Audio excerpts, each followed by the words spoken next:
So this video is going to give you an efficient and time-effective breakdown of the cognitive functions. Because the fact is, once you remove these psychological concepts from all of the various metaphors, mythological archetypes and superfluous fluff they've acquired over the years, they are actually remarkably simple. But before we go any further, I need you to do something for me. I need you to take these cognitive functions out of these 8 neat little boxes they've been assigned.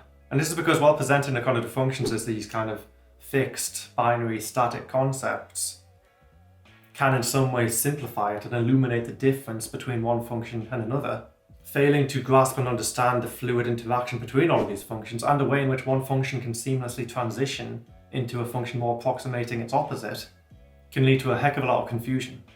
But is also highly pervasive of various nonsensical stereotypes that get thrown around in regards to certain types, such as this utterly ridiculous idea of the INFP and the ISFP being incapable of rational thought, and the equally ridiculous idea of sensing dominant types, the ESTP and the ESFP, being very much incapable of understanding reality on a level that goes beyond the concrete.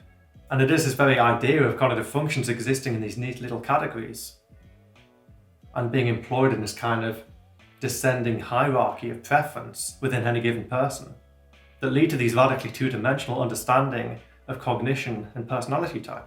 It is imperative to understand that these 8 extremes I am painting don't technically exist, because one function is always naturally dipping into, in a highly fluid manner, its natural opposite. And its processes and conclusions are always being simultaneously informed by a myriad of different cognitive function processes. So first, let's take the lens functions. And these lens functions I'm going to be illuminating are also known as the perceiving functions within more traditional Jungian typology. And Carl Jung described these functions as irrational because they do not have any rational agenda. They only perceive information, they do not assign any kind of value to the information they are perceiving. So first, let us take the sensing functions, and oh boy, are these functions the most misunderstood. Let's deal first with the extroverted orientation of this function, known as extraverted sensing. So remember, this is a lens function. It is not assigning any kind of value to the data it is perceiving. And as such, remove any associations of extraverted sensing with pleasure, because pleasure is a limbic value. It is connected to introverted feeling. It's got nothing to do with extraverted sensing. Extraverted sensing is not extraverted sensation. In fact, these two concepts are mutually exclusive.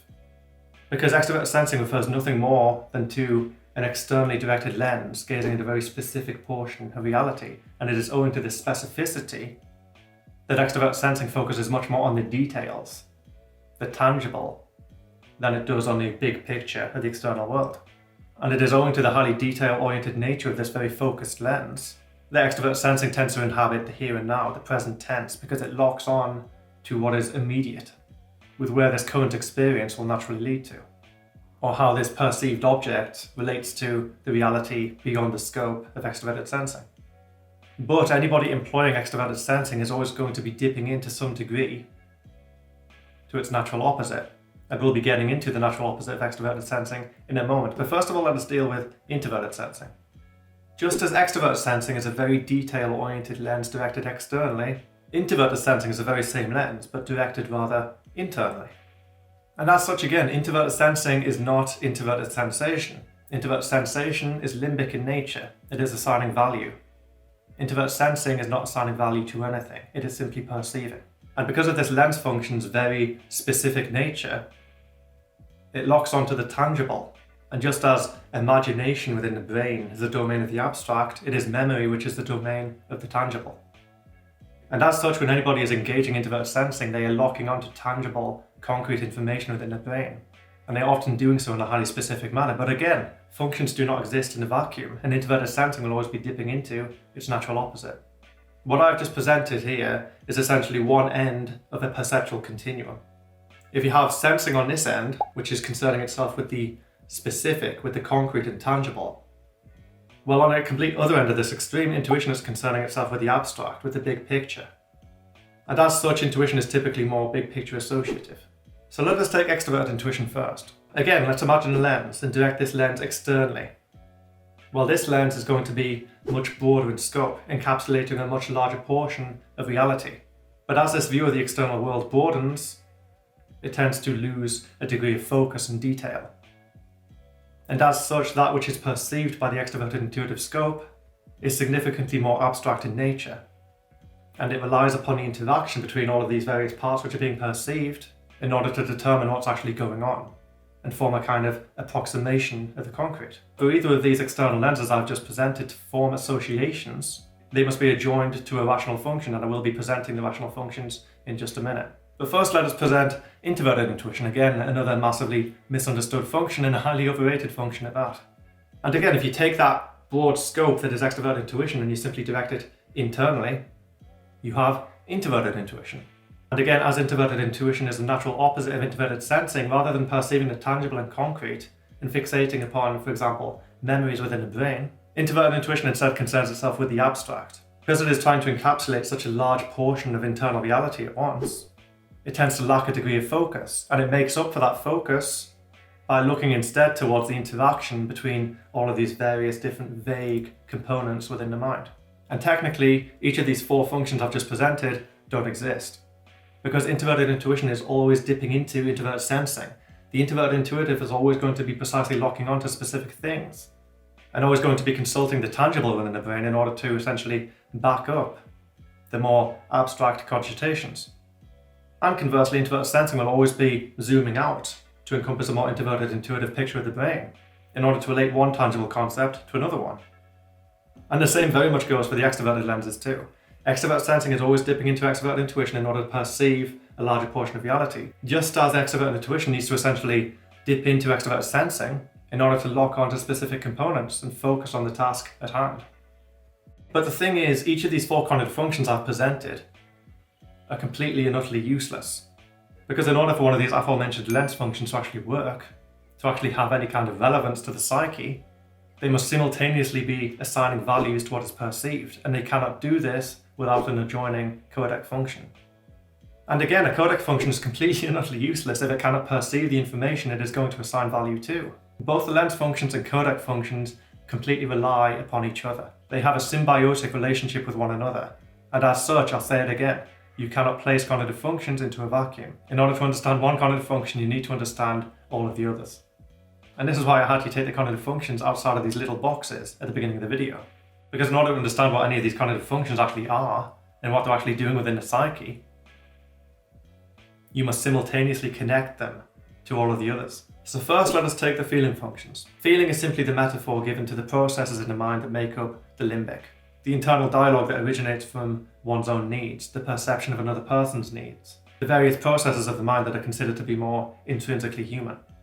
However, it would be a vast oversimplification to say that feeling is primal, because just as with the aforementioned lenses, there is a synergistic relationship between subjective and objective. Feeling more or less translates to what is known as subjective rationality. And as such, to some extent, feeling can be loosely understood as the interaction between all of our various dopamine circuits. So first of all, let's orient this function externally. At the moment, we have extraverted feeling.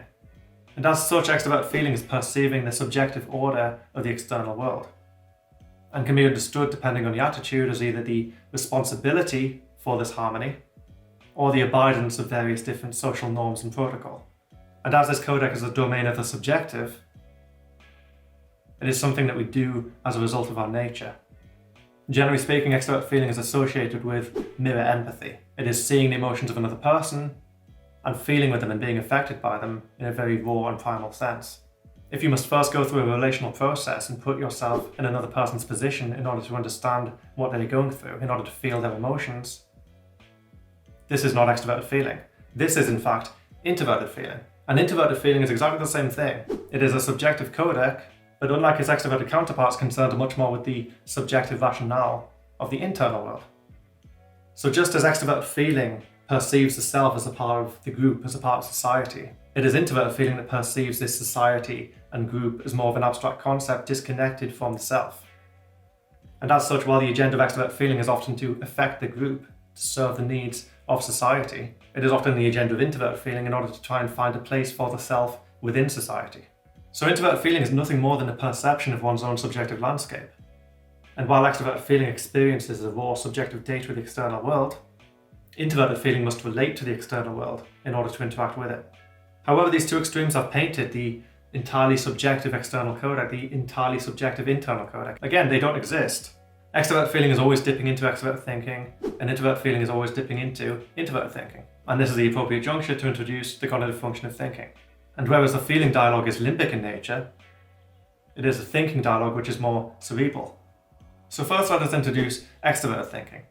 Extroverted thinking is not necessarily attached to the concept of goals, of accomplishment, of measurement. But such things do tend to be a natural byproduct of an extroverted thinking process.